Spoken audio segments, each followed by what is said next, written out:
Right, Mark, all right with us after 3-1 loss to Eastleigh in the FA Cup. What's your thoughts, mate? I bet you're quite frustrated, didn't you? Yeah, I mean, thing is, you can't keep saying the same thing. No. But it's obviously a game we've dominated really for long periods. The stats on the game possession-wise will be massive, but it's obviously about both boxes. That's what we're learning. Look, prep going to this game was a real challenge this week. You know, we lost Barry Fuller. You know, for 4 or 5 weeks when he got some needed minutes on Tuesday. We had plans. Ed Harris then went down really sick. We had to drag him out to go on the bench, but wasn't fit enough to play. He was in our plans to play today. Slav, bless him, his mum passed away last Sunday. He had to fly back Wednesday. He flew back 2-3 o'clock this morning to play this game. And I really wanted to win this game for Slav as well as the fans and the club, you know.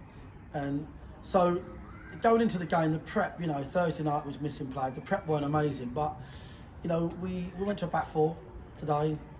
And, you know, it's important to, you know, take the emotional sort of head off, do you know what I mean, in terms of like being frustrated. In the first half, we've got in, you know, deservedly 1-0 up. For me, on possession, we've forced probably, I don't know, 6, 7, 8 corners, you know, early on. Got the ball into some really good wide areas. But what Eastleigh done brilliantly, you know, I think they conceded possession, to be quite frank, during the game. Yep. I think they conceded possession. I think their defensive play was excellent. I still think we've got to be better in the last third. Balls into the box have got to be better. But in reality, let's not kid anybody on. The reason we lost was our shit defending. 100%. That's the only reason we lost the game. 100%. We can say we could have been, you know, for the mountains of cross. I mean, we've put the crosses we put in the box today must be 30 plus. We've had great possession, got into great areas. Eastleigh defended brilliantly. I thought that was excellent. Keeper was excellent as well. But defensively, our issue defensively was so stupid. From our own corner. Twice, right? Like, how can that happen? That is just leadership, experience. We're totally organised in terms of the team. First half, different matter. We're switched on, we're organised. Defensively great. You know, we're marking 2 for 1 at the back. Yep. Brilliant. Everyone's got a man. How on earth can a ball break to that many opposing shirts, you know, absolutely rifling it towards our goal, and we're scrambling. So the first bit's wrong, just the organisation. Are we tight enough to our men? If I don't win the header, where's my bloke gone and he's broke on me? And the second bit is, when it's there to win, just smash the ball, man. You know, these 3G pictures, they are shit in them situations, to be honest, because, I mean, the boys should know, they train on it. When the ball's in and around your feet in the box, just smash it, because it gets stuck, it gets under your feet, and that's what we saw for their goals. But the fact is, I'm not going to discredit Bradders and his team. Excellent team, some boys out there that played the dark arts really well, right? And listen, I've got annoyed with 1 or 2 of them, but you know what? I credit them. Fair play, because I wish I had players that had the brains to do that, okay? But credit Eastleigh, you know, they got the win. But in reality, I'm sorry, I'm not going to dress it up. We've literally gifted them that game from a really winning position. Disappointed with the ref. I think it's a red card on the tackle on Bauman. You can't, listen, I see why he's given a yellow, because there's a player covering round, which is fair enough, but you can't tackle knee high. You can't tackle knee high, no, not knee high. Don't forget about the man behind him. It's a dangerous tackle. Yeah. It's a career-ending tackle. And do you know what? I give credit to the ref, because he said, do you know what? If that was high, he goes, you know, he's basically said, principally, I agree with you. And I don't mind that, Gaz. I don't mind that at all. So, you know, the ref has not lost us the game. Let's make that really clear. But that particular incident at the scoreline that it was, I thought was a big moment. So it's like, it's one of those. You can pull it apart all you want.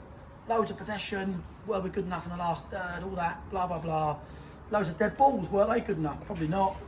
the reason we lost was because our defending was not good enough as a team, and from our own set pieces. That is like going out, you know, across to your neighbour's house and just leaving your front door open, like just literally just who's fucking watching it? You know, like just not good enough, not good enough, not good enough. So I'm really disappointed. I'm disappointed for the fans, the committee, and you know the club that really want to get to that first round. It is becoming an albatross. Monkey on your back, bro. Do you know what I mean? That's what it is. I'm not, listen, no one's more disappointed than me. Financially, that competition solves a lot of business model issues that this year we'll have, because we've got to spend 400 grand on an away end. So I'm really gutted for me, Chris, and the committee, and Alan and Jason, and everyone that works so hard, Matt, because, you know, we have to go and earn more money now for this season. We have to find more money. And, you know, we have to look at it and we have to just learn. What I would say is, no, I'm doing all the talking. I want to say thanks to all the Eastleigh fans that came up. Thanks to all our lot that must be thinking, Jesus Christ, come on, defend. And I really appreciate their support. But I'll say this, we are delivering good football.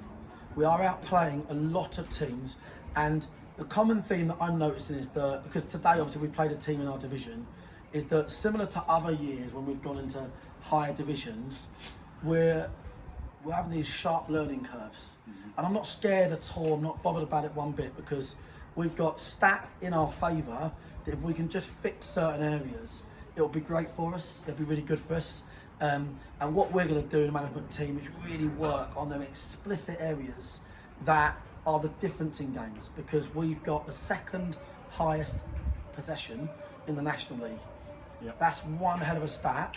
So great news, something to build on, but we need to obviously, you know, we need to defend better. But you must be getting bored of every week saying the goal they scored was our mistake for them scoring. Yeah. You know what I mean?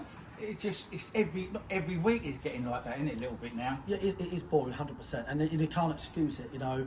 I'd like to say I do feel tad unlucky that Barry Fuller does his groin for a month.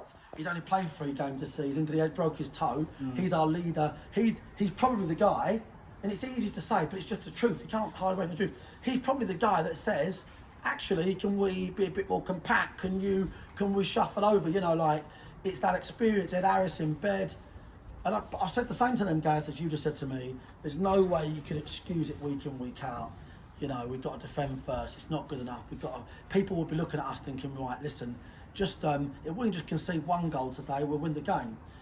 We've got to correct that, mate. We've got to get our first clean sheet from somewhere, and we've got to correct it. What about depth of the squad? I know we've got Fuller out and we've got Harris out, so obviously they're come back. But depth of the squad, like an impact player coming on and causing problems, or a defender that comes on and shores us up. I'm not worried about it, honestly. I'm really not. We've got the boys we've got here. We don't shit ourselves and start signing all and sundry.